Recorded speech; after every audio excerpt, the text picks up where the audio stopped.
And this guy, George Higginbotham, when he was a DOJ employee, back in 2017, he walked into the CCP's embassy in Washington, D.C., and met with the CCP Ambassador Cui Tiankai and agreed to help the CCP influence the DOJ, the White House, on CCP's behalf to return Mr. MilesGuo back to China. So this guy, he pleaded guilty, but he walked away free. He's now leading a normal life.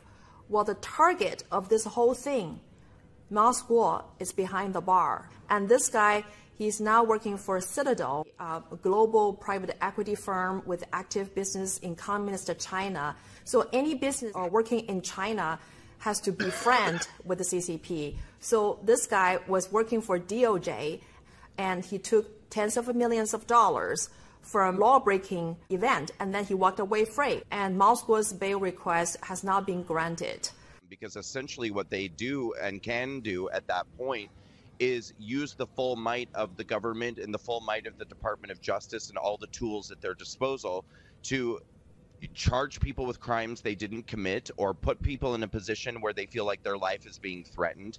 And essentially then they have control over that person.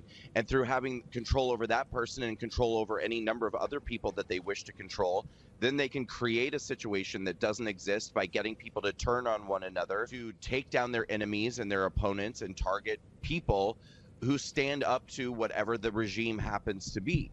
And that to me is, I think, one of the greatest terror of the entire situation is that they can sort of make things true that aren't true. This country is not free until MilesGuo is free. So, Brandon, I want you to have to share some closing thoughts with all the freedom-loving people inside China who are watching this live stream. You know, people around the world now are beginning to stand up and fight back against this kind of overreach, which is trying to restrict our freedoms, trying to restrict our liberties.